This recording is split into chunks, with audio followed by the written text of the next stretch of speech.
नमस्कार साथियों। सेठ रंगलाल कोठारी, राजकीय महाविद्यालय राजसमंद, विषय इतिहास, BA तृतीय वर्ष।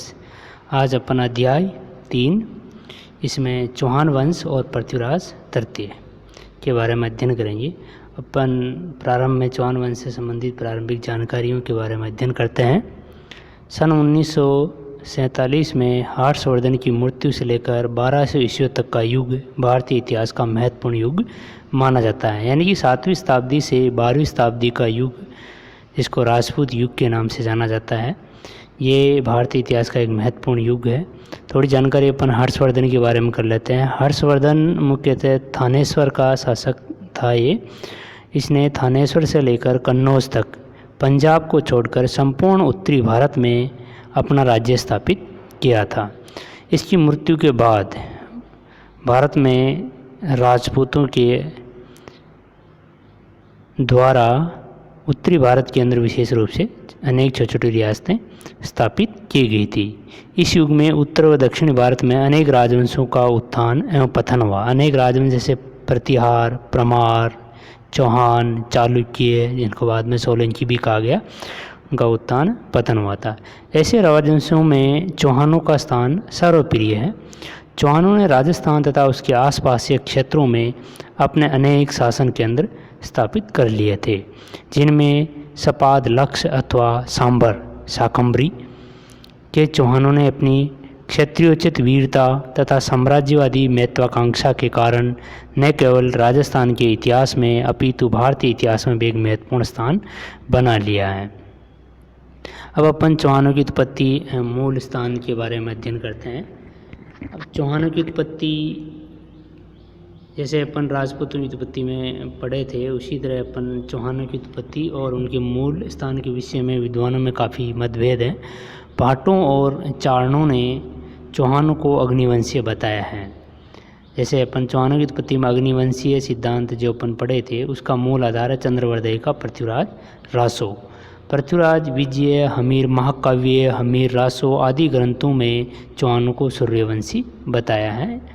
और डॉक्टर ओझा, गौरी शंकर हीराचंद ओझा ने भी इस बात की पुष्टि की है कि जो चौहान है वो सूर्यवंशी है। विदेशी इतिहासकार, जिनमें colonel James Tod, doctor Smith, doctor William Crooke ने उन्हें विदेशी बताया, यानी कि विदेशियों की संतान है, सिख, शक और सीथियनों की संतान बताया था। डॉक्टर दशरथ शर्मा ने चौहानों को ब्राह्मणों की संतान बताया। लेकिन ये चौहान का मूल वंश कौन सा है, कहाँ सा है, इनके बारे में भी बहुत सारी जानकारियाँ इतिहास के विद्यार्थियों को जुटाना बाकी है। अब उत्पत्ति के समान चौहानों का मूल स्थान भी काफ़ी विवादास्पद है। डॉक्टर गोपीनाथ शर्मा के अनुसार चौहानों का मूल स्थान जांगल देश के अंदर वर्तमान बीकानेर, जयपुर, उत्तर मारवाड़, इस यानी कि बीकानेर, जयपुर और उत्तर मारवाड़ का जो भूभाग है उनको जांगल देश के नाम से जाना जाता है। तो डॉक्टर गोपीनाथ शर्मा चौहानों का मूल जो स्थान है वह जांगल देश को बताते हैं, तथा सपाद, लक्ष्य, सांबर, जिसको शाकंभरी भी कहा जाता है। लेकिन डॉक्टर दशरथ शर्मा चित्तौड़ को चौहानों का मूल स्थान बताते हैं। पृथ्वीराज, विजय, हमीर महाकाव्य और सुरजन चरित्र नामक ग्रंथों में पुष्कर को चौहानों का मूल स्थान बताया गया है। परंतु अधिक विश्वसनीय मान्यता जो चौहानों के मूल स्थान के संबंध में है वह यह है कि सांबर अर्थात शाकंभरी पुष्कर शिखर के मध्यवर्ती क्षेत्र को ही चौहानों का मूल स्थान माना गया। अब अपन प्रारंभिक चौहान शासक यानी कि पृथ्वीराज तृतीय से पूर्व के जो चौहान शासक कौन कौन से हुए हैं उनके बारे में संक्षिप्त में अध्ययन करेंगे। प्रारंभिक चौहान शासक। पृथ्वीराज, विजय और हमीर महाकाव्य ग्रंथों के अनुसार चौहानों का आदि पुरुष चाहमन नामक व्यक्ति था। यानी कि चौहानों का जो प्रथम पुरुष जो एक शासक के रूप में था उसका नाम चाहमन था।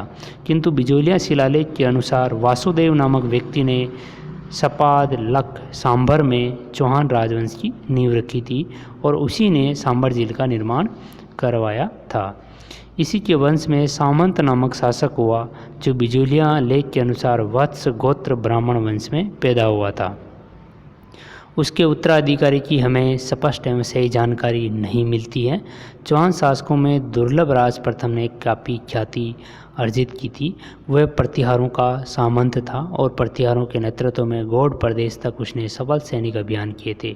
उसके उत्तराधिकारी गुवक प्रथम ने प्रतिहार सम्राट नागभट्ट द्वितीय के दरबार में काफ़ी सम्मान प्राप्त किया था।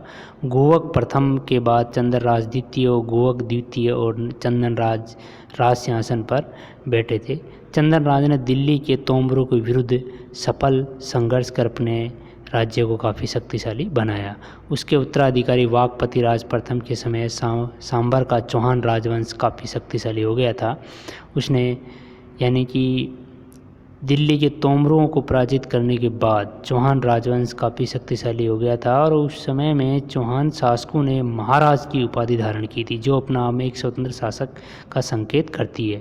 वाकपतिराज प्रथम के उत्तराधिकारी सिंहराज ने तो महाराजा धीराज की उपाधि धारण की थी। इससे ये जान पड़ता है कि चौहान राजाओं के राजा थे। उनके अधीनस्थ कई राज्य में उनके सामंत नियुक्त किए गए थे। इसी कारण सिंहराज ने महाराजा धीराज की उपाधि धारण की थी। इससे प्रतीत होता है कि उसने प्रतिहारों के नियंत्रण से मुक्त होकर अपनी स्वतंत्र सत्ता स्थापित कर ली थी। उसके बाद विग्रहराज द्वितीय चौहान शासक हुआ, जो प्रारंभिक चौहान शासकों में सर्वाधिक शक्तिशाली था। उसने गुजरात के चालुक्यों को पराजित किया था, मुस्लिम आक्रमणकारियों से भी युद्ध किया था। विग्रहराज द्वितीय के बाद उसका छोटा भाई दुर्लभराज द्वितीय राज सिंहासन पर बैठा था, यानी शाकंभरी के चौहानों का नेतृत्व किया था। उसने नाडोल, जो वर्तमान में पाली आता है, के चौहानों को पराजित किया था। उसने अपने राज्य काफ़ी विस्तृत कर लिया था। उसके बाद गोविंदराज तृतीय वाकपति द्वितीय गद्दी पर बैठे थे। वाकपति द्वितीय ने मेवाड़ शासक अंबा प्रसाद को युद्ध में मारकर ख्याति प्राप्त की थी। तो ये पृथ्वीराज जो चौहान तृतीय है, उससे पूर्व के जो चौहान शासक हुए हैं, जिन्होंने शाकंभरी यानी सांभर के अंदर अपना केंद्रीय स्थापित करते हुए अपना राज्य स्थापित किया था, उनके बारे में अपन अध्ययन किया है। धन्यवाद।